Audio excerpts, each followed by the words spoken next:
This program is for discussion purpose only. Business Plus TV or any of our anchor does not bear any responsibility or liability towards the content.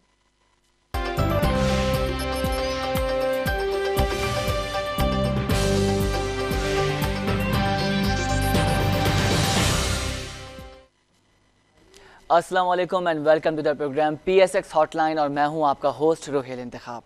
Pakistan stock exchange माशाल्लाह आजकल जिस बुलंदियों पे जा रहा है आप सब लोग जानते हैं। फ्राइडे की मैं बात करूं क्लोजिंग की तो फर्स्ट सेशन हमारा बहुत अच्छा गया। हमने देखा फर्स्ट सेशन में एकदम से 200 पॉइंट से करीब 100 पॉइंट से ज़्यादा हमने इजाफा देखने में आया और एक बहुत ज़बरदस्त ब्रेकिंग बन गई। और फिर उसके बाद जुम्मा था तो ये एक्सपेक्ट किया जा रहा था और हमेशा ऐसा होता है कि सेकंड सेशन में जो है वो थोड़ी बहुत कमी आ जाती है, लेकिन थोड़ी मिला जुला रुझान रहा। ऑलमोस्ट 40 के करीब मार्केट क्लोज हुई हमारी। और अगर मैं आज सुबह की बात करूं मॉर्निंग की तो मॉर्निंग को हमने देखा कि एकदम से जो है वो 100 से ज़्यादा पॉइंट्स का इजाफा देखने में आया। अगर KSE 100 इंडेक्स की आज की बात करूं तो KSE 100 इंडेक्स की जो आज क्लोजिंग हमारे पास आई वो आई 40,030 ऑलमोस्ट, मतलब 40,000 पे हमारी मार्केट क्लोज हुई, जिसमें हमने देखा कि हाई लेवल 40,104 रहा और लो लेवल 39,907 रहा। चेंज आया तो चेंज अच्छा पॉजिटिव था। हमने देखा कि 122.88। ये तो हमने बात कर ली KSE 100 इंडेक्स की। अब बात करेंगे KSE 30 इंडेक्स की। KSE 30 इंडेक्स की मैं बात करूं तो KSE 30 इंडेक्स जो क्लोज हुआ वो हुआ 22,920 पे। हाई लेवल गया तो हमने देखा कि 23,000 का ऑलमोस्ट वो हो गया और लो लेवल जो है वो उस पर हमारी फिगर 22,886 रही। चेंज भी पॉजिटिव आया KSE 30 का, वो आया 33.50। ऑल शेयर इंडेक्स की बात की जाए तो ऑल शेयर इंडेक्स की जो क्लोजिंग आई वो आई 23,000, जिसमें हमने देखा कि ऑलमोस्ट 159.40 का चेंज आया। हाई लेवल रहा 26,738 और लो लेवल रहा 26,570। ये तो बात हो गई KSE 30, KSE 100 और ऑल शेयर इंडेक्स की। अब बात करेंगे हम कंपनीज़ की कि किन कंपनीज़ को आज हमने ऑब्जर्व किया कि कौन सी कंपनीज़ हैं जो बिजनेस करते हुए हमें नजर आई। ऑब्जर्व कंपनीज़ में 372 थी एंड देयर इज एडवांस और इंक्रीज जो हमने देखा देयर इज 208 कंपनीज, डिक्लाइन और decrease 140 companies and there is no change in 24 companies, they are still neutral. Now let's move further. अगर बात की जाए वॉल्यूम मिलियन शेयर्स की तो वॉल्यूम मिलियन शेयर्स आज KSE 30 का रहा 48.01 वॉल्यूम मिलियन शेयर्स और KSE 100 81.65 million shares. All shares हमारे पास है 216 मिलियन शेयर्स। ये तो हमने बात कर ली सारी वॉल्यूम की और कंपनीज़ की। अब बात करेंगे उन कंपनीज़ की जो कंपनीज़ का वो कंपनीज़ अपने हिसाब से वॉल्यूम लीडर रहीं। वो कौन सी कंपनीज़ वॉल्यूम लीडर रहीं? सबसे पहले नंबर 1 पोजीशन पर हमारे पास है K इलेक्ट्रिक लिमिटेड, जिसमें हमने देखा कि 17.66 मिलियन शेयर्स का हमने उसमें इजाफा देखा। दीवान मोटर्स में आपने देखा कि वो हमेशा जो है वो हमेशा तो नहीं कहूँगा, इसी 2 हफ्ते में वो काफ़ी जो है वो वॉल्यूम लीडर के हिसाब से अपनी जगह बनाई हुई है। उसमें 15.25 का हमने देखा कि इजाफा हुआ मिलियन शेयर्स का। दीवान सीमेंट का 13.74 मिलियन शेयर्स, दीवान सलमान 11.74 मिलियन शेयर्स, सुई सॉर्दर्न गैस 8.99 ऑलमोस्ट 9 रुपीज़ का 9 मिलियन शेयर्स का हमने इजाफा देखने में आया। ये तो बात हो गई वॉल्यूम लीडर्स की। अब बात करेंगे उन कंपनीज़ की जो टॉप गेनर्स रहीं, जो प्रॉफिट में जिनका शेयर रहा। रफान मेस की अगर बात करूं तो प्लस 171.89 उनका कंपनी का प्राइस शेयर रहा। म्यूरी ब्रीवरी का 39.70, पार्क सर्विसेज का 36.99, एटलास बैटरी का 32.75 और अर्कोमा पार्क का 24.57 रहा। ये तो वो कंपनीज हो गई जो टॉप गेनर्स रहीं। अब बात की जाएगी उन कंपनीज की जो टॉप लूजर्स हैं। तो टॉप लूजर्स में नंबर 1 पोजीशन पर हमारे पास हैं फिलिप मॉरिस पाकिस्तान 34, जिसमें हमने देखा कि 34 रुपये का उनके शेयर प्राइस का लॉस आया है। इंडस डाइंग का 20, Feroze sons laboratory 14.55, national refinery का 13.61 और सैनोफी एवेंटिस का हमारे पास 11 रहा। ये तो सारी बात कर ली हमने आज की, जो आज जिस कंपनीज़ की और वॉल्यूम्स की और जो फैक्ट्स एंड फिगर्स आए उस पर हमने डिस्कशन किया। आपको बताऊं कि लास्ट वीक कहा यह जा रहा था कि जो इजाफा हुआ है मार्केट में, जितने पॉइंट्स बुलंद तरीन सतह जो अबूर कर गए 40,000 के से ऊपर, तो बैंकिंग सेक्टर को क्रेडिट दिया जा रहा था कि बैंकिंग सेक्टर का रिजल्ट अनाउंसमेंट थी, उन्होंने काफ़ी कंट्रीब्यूशन किया। आज की मैं बात करूं तो ऑयल से भी काफ़ी कुछ इफेक्ट आया मार्केट में। इन सब चीज़ों पर डिस्कशन हम करेंगे। हमारे साथ मौजूद हैं सज्जाद मखानी साहब, CEO हैं आइकॉन कंपनी कैपिटल के। Sir welcome to the program. Thank you जी। सर आज और अगर फ्राइडे की बात की जाए तो माशाल्लाह अच्छा दिन रहा आज का भी और फ्राइडे का। मैंने बताया कि बैंकिंग सेक्टर की कंट्रीब्यूशन की वजह से कहा जा रहा था, फ्राइडे में जो रिजल्ट आए थे उसकी वजह से हमने देखा कि मार्केट में चेंज आया, पॉजिटिव चेंज आया। आज कहा जा रहा है कि ऑयल प्राइस, आप क्या समझते हैं, व्हाट इज़ योर ओपिनियन? नहीं, आप सही कह रहे हैं। पहले जितना इंडेक्स के अंदर चेंज आया पिछले लास्ट वीक में, वो ज़्यादा बैंकिंग सेक्टर की कंट्रीब्यूशन थी, और फिर उसके बाद साथ ही साथ ऑयल भी एक कंट्रीब्यूशन दे रहा था। बट यस, आज के दिन में ऑयल की एक मेजर कंट्रीब्यूशन थी, और उसकी बड़ी वजह जो है ऑयल की प्राइस के अंदर रिकवरी इंटरनेशनल के अंदर थी लास्ट वीक के अंदर जो हुई वो, प्लस साथ ही साथ ऑयल कंपनीज के काफ़ी आज के दिन में रिजल्ट्स आए थे। तो वो काफ़ी सारे रिजल्ट्स ही तकरीबन पॉजिटिव रहे, और काफ़ी अच्छा मतलब जो है उनका इंस्पायर्ड के ऑयल प्राइसेस लोअर थी और लोगों के बड़े खदशात थे कि लो ऑयल प्राइसेस में जो है काफ़ी सेक्टर को जो है इम्पैक्ट कर सकती है, मार्केट इम्पैक्ट हो सकती है। बट देखा गया कि सारे के सारे सेक्टर्स के अंदर उसके बावजूद रिजल्ट्स उनके काफ़ी बेहतर आए, और कई कंपनीज के अंदर पिछले साल की बनिस्बत काफ़ी ज़्यादा रिजल्ट्स में इम्प्रूवमेंट आया। सर, इमर्जिंग मार्केट जो लीड कर रही है, गेन हो रहा है स्टॉक्स में, करेंसीज में, आपके पॉइंट ऑफ व्यू से ये कितनी हद तक, क्योंकि MSI में शमूलियत हुई है पाकिस्तान स्टॉक एक्सचेंज की, उसके बाद जितने भी इन्वेस्टर्स हैं, अगर मैं बाहर की बात करूं, they are very active now, और पाकिस्तान पे बड़ी नज़र है उनकी इकोनॉमिक पॉइंट ऑफ व्यू से। आप क्या समझते हैं कि इमर्जिंग मार्केट पे आने के बाद बहुत ज़्यादा फ़ायदा हुआ है, जब ही इसमें ज़्यादा इजाफा हो रहा है? अभी तो हम इमर्जिंग मार्केट के लिए अप्रूवल हुआ है, एक्चुअली प्रैक्टिकली हम इस वक्त नहीं आए हैं इमर्जिंग मार्केट में। हमें कुछ मेरे ख्याल से अगले साल के शुरू में या इस साल के एंड तक जो है इमर्जिंग मार्केट में हम इंक्लूड हो जाएंगे। सिर्फ इसकी नोटिफिकेशन जारी सिर्फ एक नोटिफिकेशन हुआ है ना, तो जो लोगों ने डिसीजन लेना है या फॉरेनर्स ने जिन्होंने इमर्जिंग मार्केट में इन्वेस्ट करना है, तो उनकी तो अभी वो वेट करेंगे उस वक्त का जब तक कि पाकिस्तान इमर्जिंग मार्केट में शामिल हो जाता है, और उसके बेसिस के ऊपर वो इन्वेस्ट करेंगे। लेकिन साथ ही साथ डेफिनेटली काफ़ी हद तक हमारी मार्केट में फॉरेन इन्वेस्टर का कंट्रीब्यूशन पहले भी रहा था, और उनका इंटरेस्ट हमारी मार्केट में रहा था, तो वो कंटिन्यूड है। साथ ही साथ बहुत सारे ऐसे लोग हैं जो जो डायरेक्टली इमर्जिंग मार्केट के लिए डिपेंड तो नहीं कर रहे होते, लेकिन वो एक एक्सपेक्टेशन में, क्योंकि पाकिस्तान इमर्जिंग मार्केट में जाना है, तो ऐसे भी फंड्स होते हैं जो उस एक्सपेक्टेशन में जो है मार्केट के अंदर इन्वेस्ट करना शुरू कर देते हैं। उनकी एक बड़ी एक्टिविटी पाकिस्तान की मार्केट के अंदर डेफिनेटली जनरेट हो रही है। साथ ही साथ अगर देखा जाए तो दुनिया की मार्केट्स भी इस वक्त काफ़ी अपने यानी कहना चाहिए कि सबसे टॉप लेवल्स के ऊपर ट्रेड कर रही हैं, तो हमारी मार्केट भी डेफिनेटली एक नया हाई देख रही है।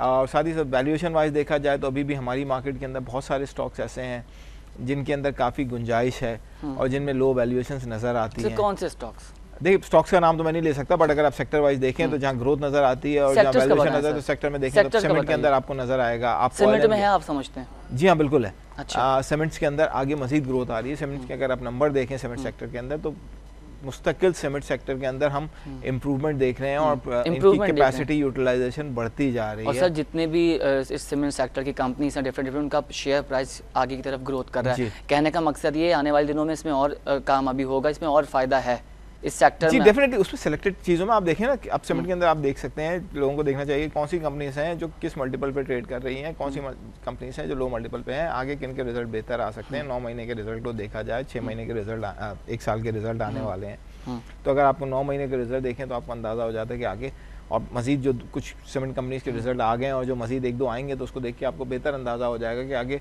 बहुत अच्छी अच्छी कंपनीज के रिजल्ट क्या आएंगे। ठीक है ना जी। उसके अलावा आपका फर्टिलाइजर सेक्टर के अंदर काफ़ी बेहतरी की जगह है, ऑल्दो ये क्वार्टर के रिजल्ट थोड़े से डिप्रेस रहे फर्टिलाइजर के, और मज़ीद रहेंगे टिल क्योंकि जून तक जो है। लेकिन हमेशा ये एक चीज़ फर्टिलाइजर में रहती है कि फर्टिलाइजर की सेल वैसे भी जून तक डिप्रेस होती है और वो जुलाई के बाद भी पिक करती है। और इस दफ़ा ज़्यादा रीज़न ये था कि गवर्नमेंट की तरफ से एक अनाउंसमेंट एक्सपेक्टेड थी रिगार्ड्स टू सब्सिडी, तो लोगों ने अपनी डिसीजन मेकिंग, क्योंकि बजट में बता दी गई थी चीज़, तो लोगों ने अपनी बाइंग रोकी हुई थी फर्टिलाइज़र की, और वो उन्होंने फिर पोस्ट जून जो है वो बाइंग शुरू की है। सही। तो जिसकी वजह से शुरू में रिजल्ट थोड़े से ख़राब हैं, लेकिन वो सारी सेल ऑफटेक जो है बाद में जुलाई टू अगस्त और सितंबर तक होती रहेगी। तो ये सेक्टर के अंदर काफ़ी बेहतरी है। बैंकिंग सेक्टर में हमने देखा काफ़ी बैंक्स ने इंस्पायर्ड के बड़े खदशात थे बैंकों के बारे में कि बैंकों की ग्रोथ जो है अब मज़ीद आगे, उनमें कोई ऐसी लो इंटरेस्ट रेट एनवायरनमेंट की वजह से मज़ीद आगे इतनी ज़्यादा बेहतरी नज़र नहीं आएगी, लेकिन कुछ 3-4 बैंकों के अगर हम रिजल्ट, कुछ बैंकों में शायद डिप्रेस भी आए रिजल्ट, लेकिन कुछ बैंकों में बड़े अच्छे रिजल्ट आए। 4 to 5 बैंकिंग है, उन्होंने अपनी पोजीशन बरकरार रखी हुई है, वो स्टेबल है वो। और जो बात है, they are doing a best services, portfolio भी ज़्यादा है, परफॉर्मेंस भी अच्छी है, तो वो 4 to 5 है। और यही बात है कि उनका रिजल्ट भी अच्छा आया, उन्होंने कैश डिविडेंड भी दिया है। तो आपको क्या लगता है कि बैंक कमर्शियल, तो मैं इसीलिए कह रहा हूँ कि आपको जो रिजल्ट देखें, जो बैंक अपनी ग्रोथ कर रहे हैं, तो उनके अंदर आप रह सकते हैं इन्वेस्टमेंट के लिए। फिर हमारे पास जो है, क्योंकि हमारी मार्केट के अंदर ज़्यादा सेक्टर्स हैं नहीं, ऑयल एंड गैस सेक्टर के बारे में मज़ीद में सबसे ज़्यादा खदशात थे, क्योंकि ऑयल प्राइसेस नीचे आ गई थी जी। लेकिन अगर हम देखा जाए तो ऑयल मार्केटिंग कंपनीज के रिजल्ट बहुत अच्छे रहे हैं, रिफाइनरीज के रिजल्ट अभी तक बहुत अच्छे रहे हैं। अच्छा, ठीक है ना। अब हमें एक्सप्लोरेशन कंपनीज के रिजल्ट देखने हैं, और प्रॉब्ली थोड़ा बहुत उनके अंदर हम नीचे होता हुआ देख सकते हैं, थोड़ा बहुत उनके अंदर एक जो अर्निंग्स के अंदर एक डिप भी देख सकते हैं। लेकिन साथ ही साथ वो डिप जो है उस ऑयल प्राइस डिप से ज़्यादा नहीं होगा। जो अर्निंग डिप है डेफिनेटली वो ऑयल प्राइस डिप से कम होगा। और फिर लोगों को ये एक्सपेक्ट भी करना चाहिए कि ऑयल प्राइस भी अपनी तकरीबन लो प्राइस के यहाँ पर लो ही काफ़ी लोएस्ट लेवल्स के ऊपर है, यहाँ से ऑयल प्राइस में मज़ीद इंप्रूवमेंट भी आ सकती है। तो अगर ऑयल प्राइस में इंप्रूवमेंट आती है, ऑल्दो अभी तक तो ये है कि 40 और 50 के दरमियान, मतलब अभी तक तो ऑयल की प्राइस जो है 40 से 50 की रेंज में चल रही है। तो अगर 50 वगैरह क्रॉस करती है तो फिर हम ऑयल के अंदर हम 60 to 65 लेवल का जो है एक नया एक दोबारा जो है एक ऑयल प्राइस रिवाइवल भी देख सकते हैं। तो फिर वो जो स्टॉक्स हैं जो ऑयल डायरेक्टली जो ऑयल प्राइस से इम्पैक्ट हो रहे हैं, तो वो उनमें भी बेहतरी आ सकती है। सर, आपने ऑयल की बात करी, ऑयल प्राइस बढ़ता है, ठीक है, ऑयल प्राइस बढ़ता है आने वाले दिनों में, ऑफ कोर्स जो स्टॉक है उसके शेयर प्राइस भी बढ़ता है, तो इनडायरेक्टली स्टॉक एक्सचेंज पे क्या असर पड़ेगा इसका? इनडायरेक्टली, क्योंकि ऑयल प्राइस बढ़ने का मकसद ये होता है कि इन्फ्लेशन रेट बढ़ रहा होता है। इकोनॉमिकल पॉइंट ऑफ व्यू से आप देखिए, इसके अंदर जब तक ये अराउंड 60-65 तक रहता है, तो मेरा ख्याल ये है और मेरा अपना ज़ाती ख्याल ये है कि ऑयल, हमारे इन्फ्लेशन किस चीज़ पर डिपेंड करेगा कि जब गवर्नमेंट की तरफ से ऑयल प्राइसेस बढ़ाई जाती हैं, ठीक है, आपकी फ्यूल की जो प्राइसेस होती हैं वो अगर आपकी बढ़ाई जाती हैं, अब तक गवर्नमेंट ने उसे स्टेबल रखा हुआ, क्योंकि गवर्नमेंट ने उस प्रोपोर्शन से हमें एडजस्ट नहीं किया जिस प्रोपोर्शन से प्राइसेस नीचे आई थी। सही, ठीक है। अगर आप देखा जाए तो अगर 140 की अगर हाई ऑयल प्राइस थी और नीचे अगर 26 गई थी, तो तकरीबन अगर हम उस प्राइस से हम कोई 1/3 से भी कम लो प्राइस के ऊपर आ गए थे। लेकिन अगर अब देखा जाए तो आपकी और मेरे लिए जो फ्यूल की प्राइस थी वो 105-104 से नीचे 60-65 तक आई है, ठीक है ना। तो उस प्रोपोर्शन से गवर्नमेंट ने क्योंकि नीचे नहीं किया, उन्होंने टैक्सेस बढ़ा दिए और उससे बेनिफिट लिया है। तो जाहिर सी बात है, इतने अरसे तक बेनिफिट लिया है, तो प्रॉब्ली अगर ऑयल प्राइसेस एक सर्टन लेवल से ऊपर 60-65 से जब तक ऊपर नहीं जाएगी, तो गवर्नमेंट के पास काफ़ी कुशन है कि वो हमारे लिए या एक आम कंज्यूमर के लिए जो है ऑयल प्राइसेस को स्टेबल रख सके, या अगर राइज भी लाए तो उस प्रोपोर्शन में न लाए। हो सकता है 2-5% का, अगर हम 64 to 65 की अगर हमारी पेट्रोल स्टेशन की प्राइस है वो 67-68 तक चली है, तो उससे इतना ज़्यादा इन्फ्लेशन पे इम्पैक्ट नहीं आएगा। बट अगर हाँ बहुत ज़्यादा चेंज आ गया, लेकिन अगर बहुत ज़्यादा, अगर हम दोबारा $100 पे चले गए तो डेफिनेटली फिर 100 पे प्राइस हो जाएगी और फिर दोबारा सारा साइकिल रिवर्स हो जाएगा। वो एक अलग स्टोरी है। कहा यह जा रहा है कि सितंबर, अभी तो अगस्त में तो प्राइम मिनिस्टर साहब ने कहा कि वो चेंज नहीं करेंगे प्राइसेस को, ऑयल की बात मैं करूं, लेकिन ओगरा की जानिब से प्रेशर है गवर्नमेंट को। देखिए, मेरा ख्याल है, देखिए मैं आप अगर ऑयल प्राइस का सही से फार्मूला स्टडी करें, गवर्नमेंट ने उसके अंदर काफ़ी ज़्यादा ड्यूटीज़ ऐड अप कर दी हैं। ठीक है ना जी। कुछ पॉलिटिकली भी इस तरीके से कहा जाता रहता है कि जी ओगरा की तरफ से प्रेशर है ये, लेकिन गवर्नमेंट के पास काफ़ी गुंजाइश है अभी टिल $50 की प्राइस, क्योंकि हम 51-52 की प्राइस देख चुके हैं जहां पर गवर्नमेंट ने प्राइस रखी है, तो उसके बाद तो प्राइस नीचे आई है, तो गवर्नमेंट ने उसके बाद नीचे भी नहीं की, तो गवर्नमेंट के पास काफ़ी कुशन है कि वो जो है अभी भी प्राइस स्टेबल दोबारा 51-52 आती है तो उसे प्राइस को स्टेबल रख सके।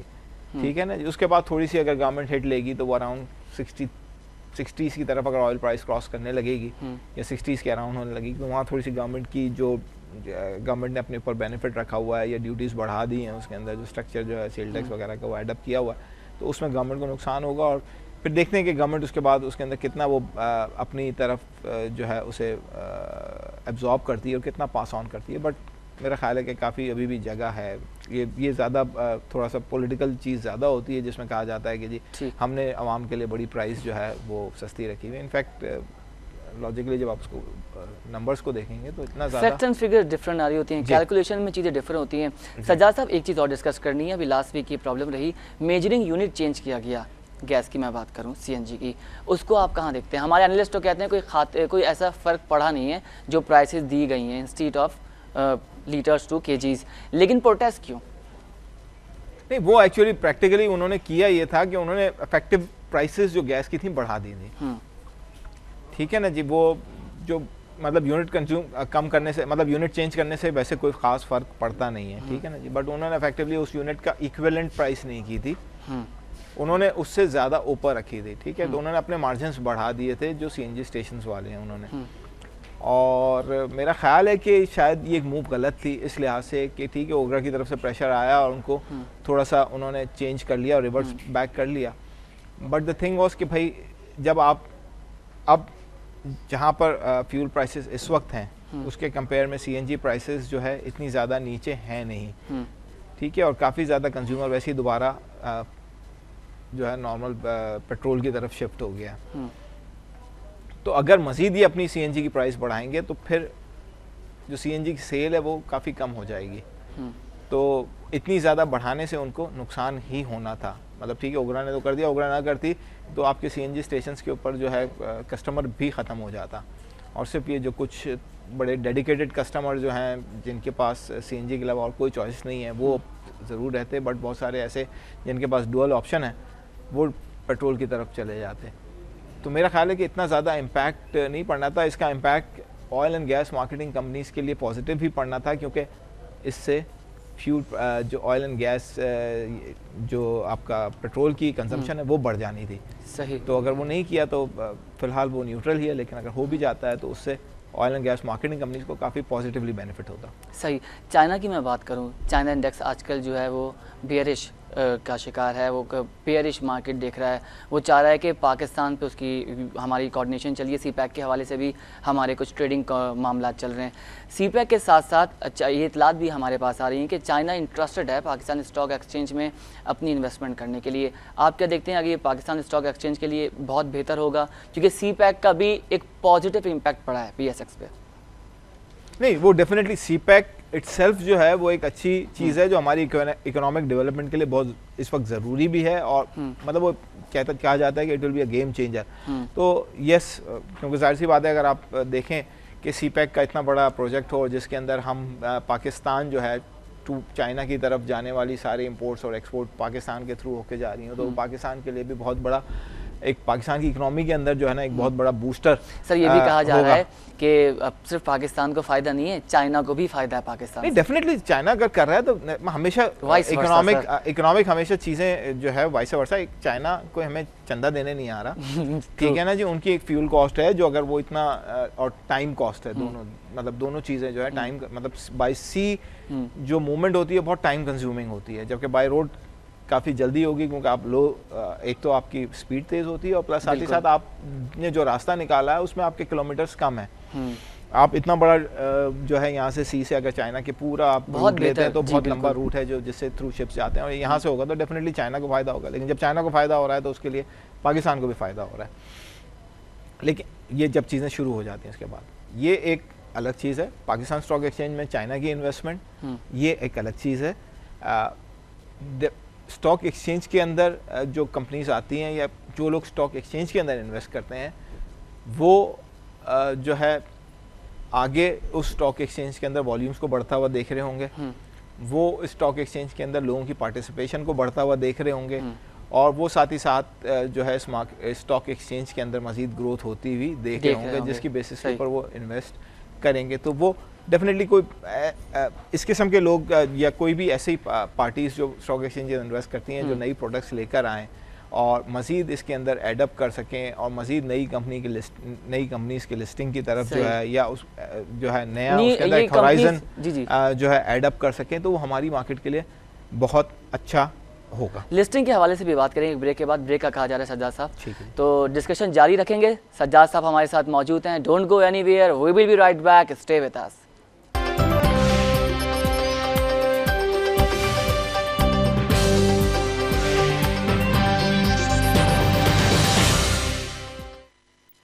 ब्रेक पर आने के बाद मैं आपको कुछ कॉर्पोरेट रिजल्ट्स का जो है वो आया, मैं आपको पढ़ के सुनाऊं।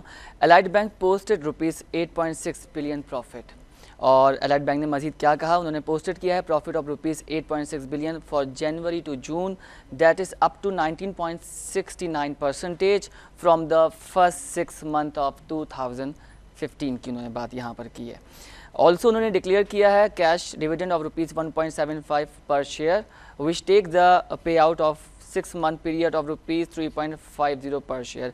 ये एलाइड बैंक की हमने बात कर ली, अब बात करेंगे सर फर्टिलाइज़र की भी बात कर रहे थे, तो एंग्रो फर्टिलाइज़र का रिजल्ट भी मैं आपको बता दूं कि एंग्रो फर्टिलाइज़र का जो पोस्ट किया उन्होंने रिजल्ट वो रुपीज़ 673 मिलियंस प्रॉफिट, तो ये एक अच्छी खबर है फर्टिलाइज़र के जो है एंग्रो का।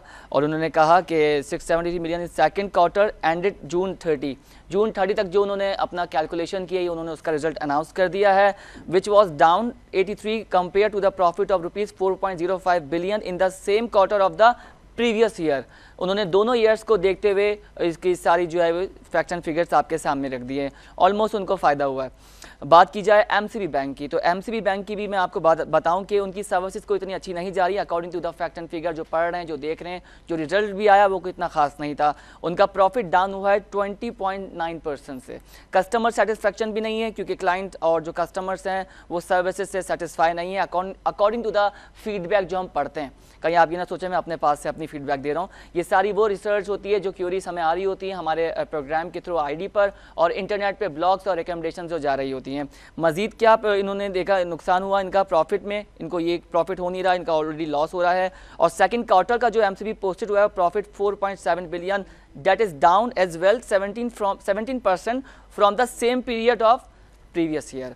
ये तो हमने कुछ बात कर ली बैंकिंग की भी, एक फर्टिलाइज़र के एंग्रो फर्टिलाइज़र के रिजल्ट की भी। अब मेरी पेट्रोलियम के हवाले से उनका भी प्रॉफिट 7% ऊपर गया है। AGTL announce earning of rupees 528 million up to 6%।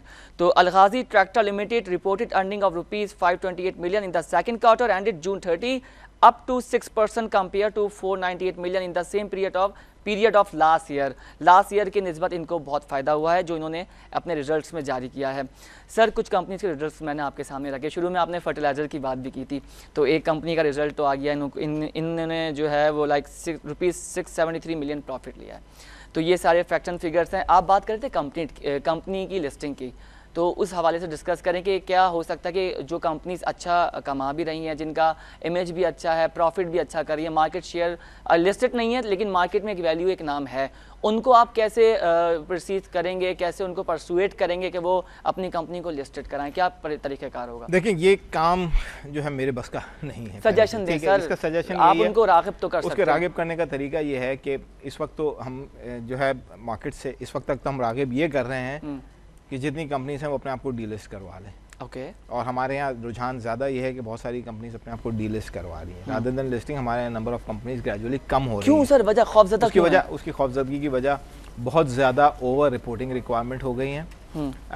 बहुत ज़्यादा जो है कंपनीज जो लिस्टेड कंपनीज हैं या जिन्हें कहना चाहिए कि पब्लिकली लिमिटेड कंपनीज हैं, उनकी के साथ न सिर्फ रिपोर्टिंग रिक्वायरमेंट बट जो कॉर्पोरेट गवर्नेंस के इश्यूज़ हैं उसके अंदर काफ़ी ज़्यादा स्ट्रिक्टनेस आ गई है जो इन्वेस्टर के लिए काफ़ी अच्छी है on the one hand, but at the same time वो डिस्करेज कर रही है कि मार्केट के अंदर लोग नई लिस्टिंग लेके नहीं आएंगे। मिसगाइड भी तो किया जा रहा है सर, मिसगाइड भी किया जा रहा है।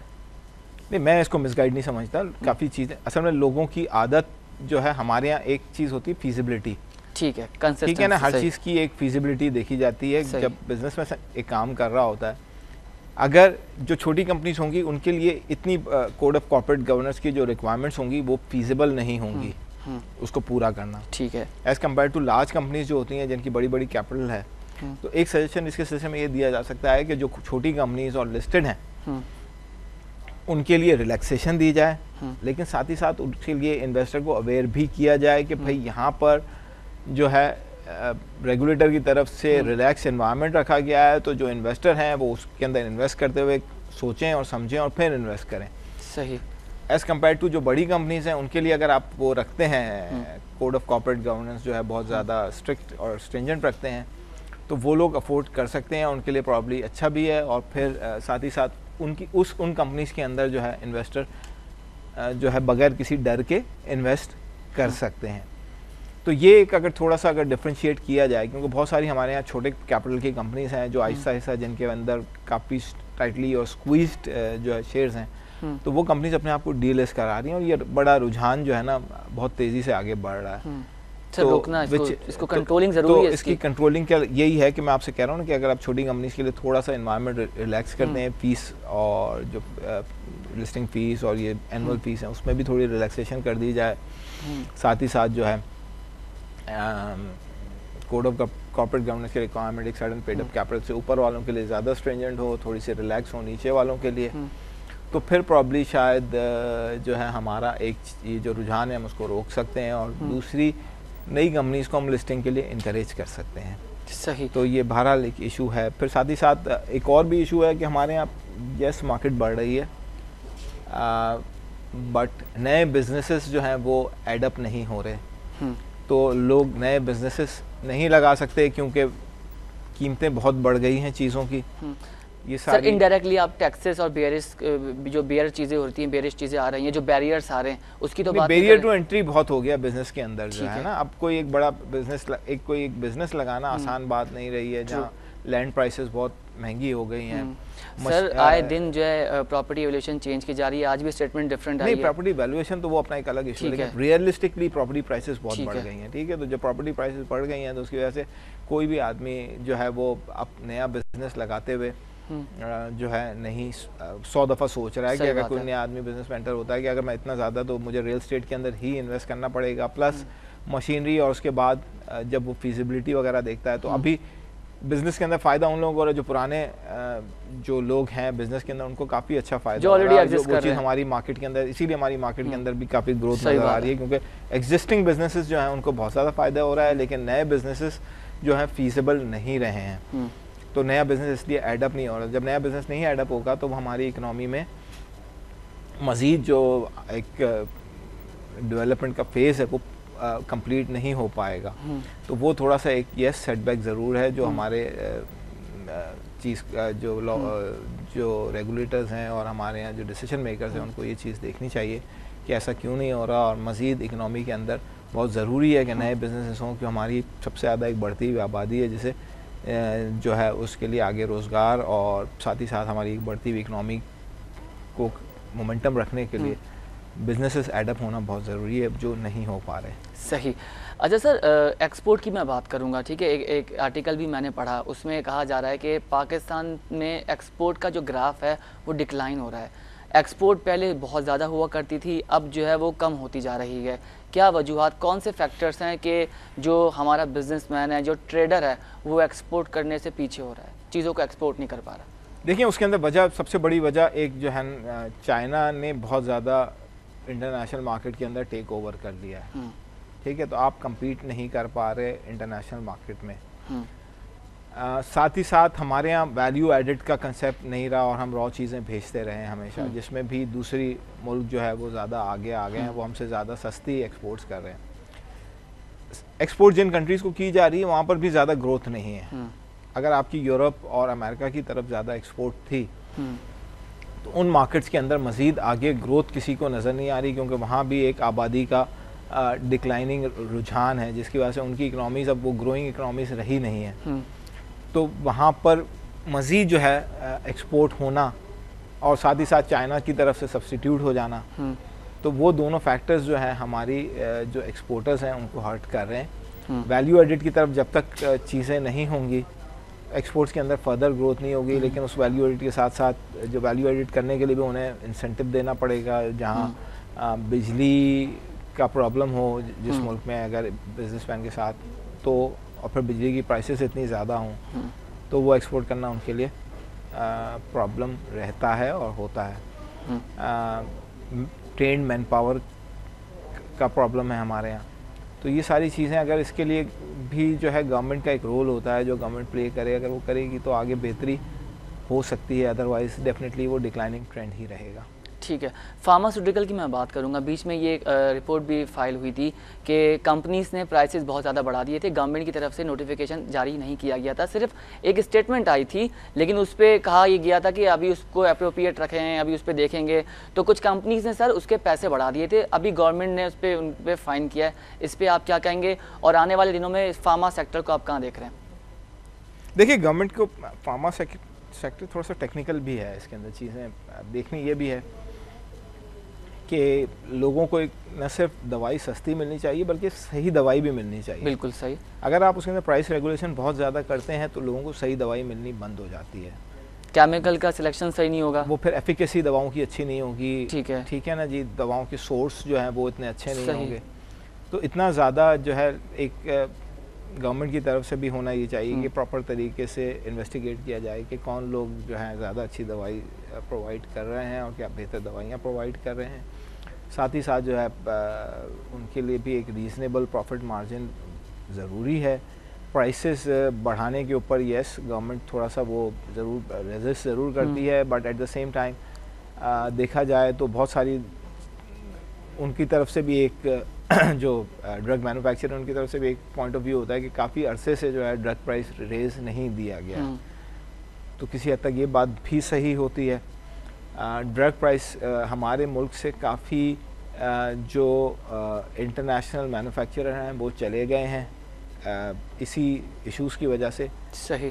तो एक बैलेंस किस्म की ड्रग प्राइस पॉलिसी अगर हो। 3 से 4 बड़ी कंपनीज हैं जो मल्टीनेशनल्स हैं, वो एग्जिस्ट कर रही हैं पाकिस्तान में। उनकी ड्रग्स को जो है लोग जो है वो फेवर में लेते हैं, क्योंकि अब कंज्यूमर भी बहुत ज़्यादा जो है कॉन्शियस हो गया है।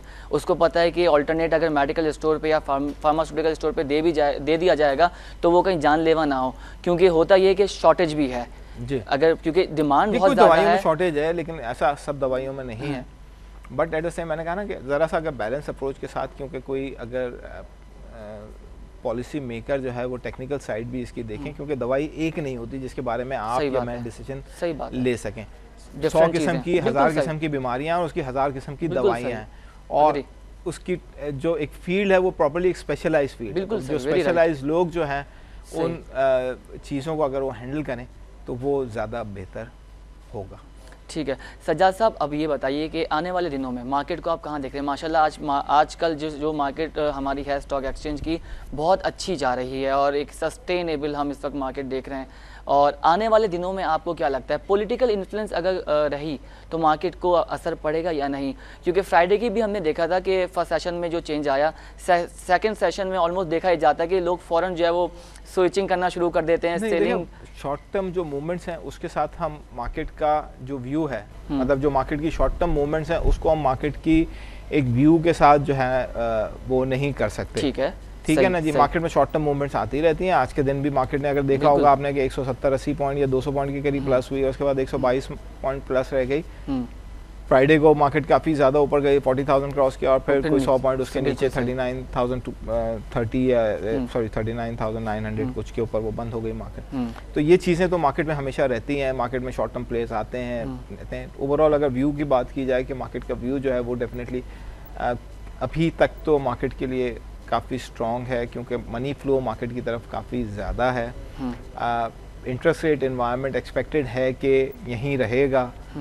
वो भी हमारा लोकल इन्वेस्टर के लिए भी इस मार्केट के अंदर काफ़ी अट्रैक्शन रहेगी। प्लस इमर्जिंग मार्केट का फैक्टर जो है मार्केट के अंदर एक फॉरेन इन्वेस्टर का प्रेजेंस जो है वो बरकरार रखेगा। साथ ही साथ जो है लोगों का एक म्यूचुअल फंड्स की तरफ जो एक पॉजिटिव रुझान है इन्वेस्ट करने का, तो उसका इम्पैक्ट भी हमारी मार्केट पे आता है डायरेक्टली। उनको जब म्यूचुअल फंड के अंदर इनफ्लोज आते हैं या लोग इन्वेस्ट करते हैं, उनके यूनिट्स लेते हैं, तो वो फिर आगे स्टॉक मार्केट में इन्वेस्ट करते हैं, तो वो भी एक पॉजिटिव साइन है। तो कलेक्टिवली देखा जाए तो सारी चीज़ें जो है अभी तक तो हमारी मार्केट के लिए काफ़ी पॉजिटिव हैं। ठीक है। अच्छा, आखिरी सवाल मेरा ये है कि आपको क्या लगता है कि IMF का रोल क्या होगा आने वाले दिनों में पाकिस्तान से? क्या हमको मज़ीद उस पर हम देख रहे हैं कि उस पर वर्किंग होगी, उस पर मज़ीद हमें इंस्टॉलमेंट देनी पड़ेगी, या मज़ीद पैसा, मैं साफ लफ्ज़ों में बोलूँ कि हमें दोबारा हाथ फैलाने पड़ेंगे?